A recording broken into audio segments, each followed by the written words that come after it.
Okay. A little bit of kit. Helen, my dear Helen, dropped off and said, you know, I might need this to help me. It's a kind of clapperboard. But anyway, I've taken myself over there, and I feel much better now. I'll probably get quite sleepy in a minute, so we'll have to do this quickly while I'm still feeling invigorated and full of whoa, before I start feeling sleepy again. Have a quick little yeah, cheers. Oh, well, that's better. That makes me feel better. Right. Okay. We've talked about presentations and how I should present to you the lower echelons of society, and yeah, there's three ways so far. The normal way that I've been talking up to now, not very exciting. Special interest groups. The comedic way, with you know, Micky Flanagan as an example, as an exemplar of that way of presenting, and then the scientists and the high flyers, people who have reached the apogee of is it apogee? The highest point you can possibly get to in human endeavour in their field, and like me in sculpture, figurative stone sculpture. And we chose Helen Sharman, the lovely Helen Sharman, whom has come round here as a result of seeing her name being mentioned in these talks, and took me to task on one or two things, and she was right, and I'm very conciliatory about the things she was pointing out to me, and we're the very, very, very best of friends now. You know, a relationship is developing, and she's been back a couple of times since then. Anyway, right. So there's a third. There's another way.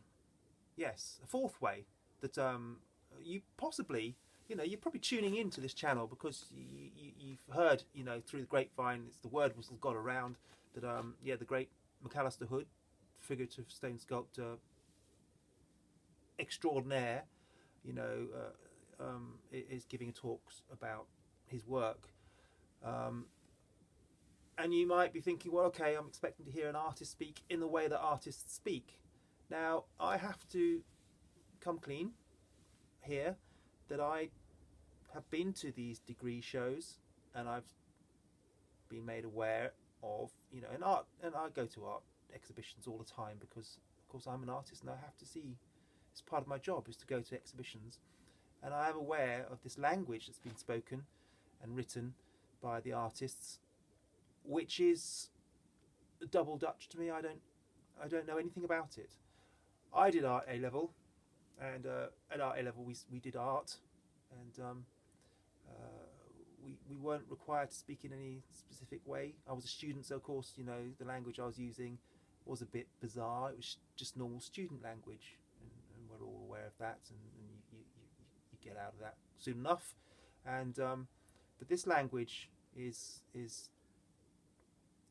impenetrable as far as I'm concerned, that the artist is speaking now. And I brought an example of it today. But if you want me to speak this way and present this way, then of course I'll do everything I can to learn the language and you know, engage with you, my public, to help bring you up into the cleaner air of the higher, you know, strata of existence. Yes, so yes, I dare say you're quite shocked to know that I don't know what they're talking about, and probably even more shocked about me not having a degree. It's been hard for me to admit that to you. Frankly, you have to understand that very early on, I understood that I was moving at a pace, and at such a pace that to be held down for another 2 years or 3 years within the four hard walls of academia and control, and being channeled into directions which would have just restricted me as an artist, I wasn't prepared to do, and I just makes me so cross when I get challenged and say, you know, oh, haven't you got a degree? And these people that wrote this piece of work here, they all hide. They're the Reading artists. And they all hide, and I say hide advisedly because they hide in this old army barracks in Reading, and there they clique together and won't let anyone in unless they're doing exhibitions. And you're not woe betide you if you attempt to ask if you can have a studio there with them. They won't let you unless you've got a degree and can speak the language. This artspeak, I don't know what the language is called. I'm going to call it artspeak. I don't know why I dignify it with any word, but anyway. So as to me not getting a degree, I don't. Just a minute. Well, I think we should just move on from that subject and just understand that, you know, things like art college degrees are all very well for the ordinary artist, but when you become a great impresario like myself, or destined to be a great impresario like I've become, you haven't got time to waste in these little tiny institutions such as universities and art colleges. So I think we'll move on from that one now and just go on to talk about just to discuss a bit closer the language that you might want me to learn to speak and understand. So we've got before I go on about this, I'm going to just talk a little bit about the wretched art student at art college who's gone, you know, in half term. She's gone off. She's galloped off to see Auntie Jolene, or whatever her main name may be. It could be Marjorie for all I know, down to the Gower Peninsula for a holiday, and there's been a storm in the night, and she's gone for a walk on the beach the next day, and lo and behold, I'm sure you know that the oceans are 90% plastic now, and after a storm, of course, it's all on the beach, which I'm not quite sure why people complain, because in actual fact that's marvellous for the aspiring artist or the fucking university colleague student, because there's all this material, this inspiration for them. So she may pick up, you know, there's all manner of things, from toothbrushes to shaving things, and she'll pick up a tampon. Let's say she's picked up a tampon and she's like, I can use this in my degree course, and tampons, you probably didn't know that they're made out of plastic as well, and I would have thought a bit scratchy personally.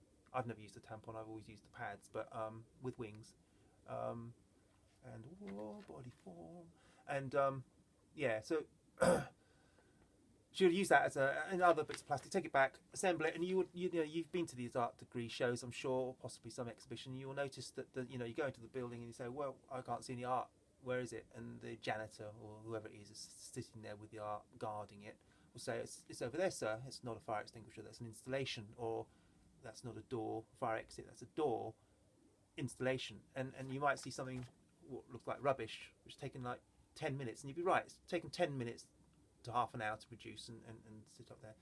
So the artist would have spent that amount of time, but that's irrelevant actually, what they put up there. What's important is this, what they've written about it, the wordage, and the explanation as to describe what it is that you're going to spend, even less than the time that they took to make, 2 minutes max looking at, and then you're going to spend a long time reading this, and it's taken them the whole of the course to write this. So don't dismiss it. Don't just move on to the next thing. Read it and understand it. If necessary, take a photograph of it, and then take it back and study it more deeply.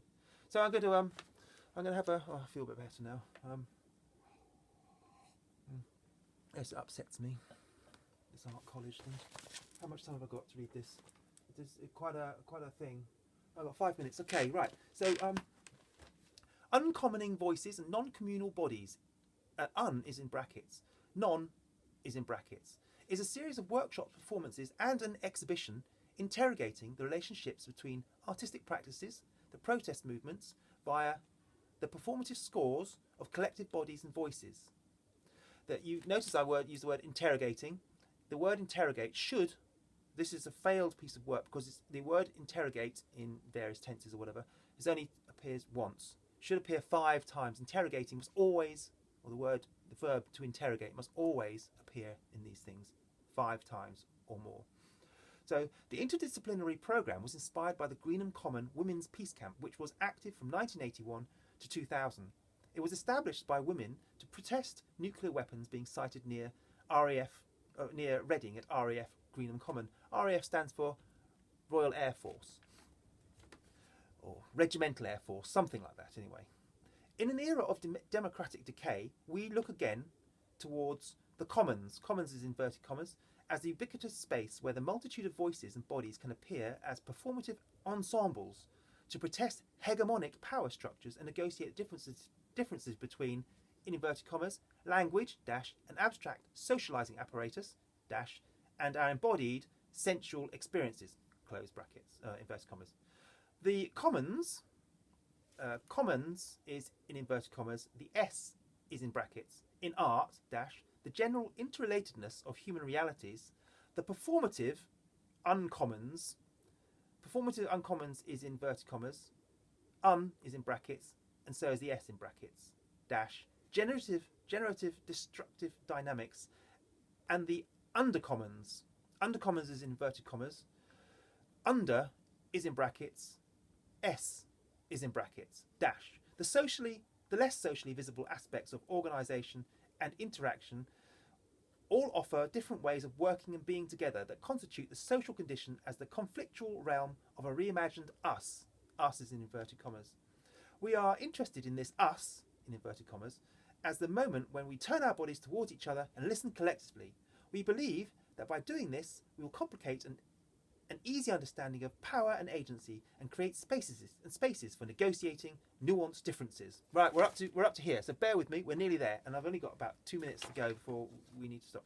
So we therefore asked, how do we participate in reiterative collective acts, and what political impact, if any is in brackets, is gained? What do hegemonic scores look and feel like, and what would alternative or activist scores sound like? How can voices and bodies undermine fear, invite empathy? Can the repetition of darkness ever create light? Good question. How do we, as individual subjects, participate in these collective acts or resist them? And there you go. That's it. One thing I will say there, as I said earlier, there was only the one interrogating. They could have the last paragraph only had one thing in brackets and nothing in inverted commas. I don't think so. That's a fail as far as I'm concerned. But if you want me to talk like that, then I can. I want you to write in now. We're getting to know each other really well now. Write in, email, come round. COVID-19 thing hasn't arrived yet, so we're still free to socially non-distant. So do come along in. Right, I'm going to hold this up so I know where to edit this. So there you go. There it is. Oh, look at that. We're in good time. So I can upload this to the old YouTube and we'll be away. I'll see you next time, guys.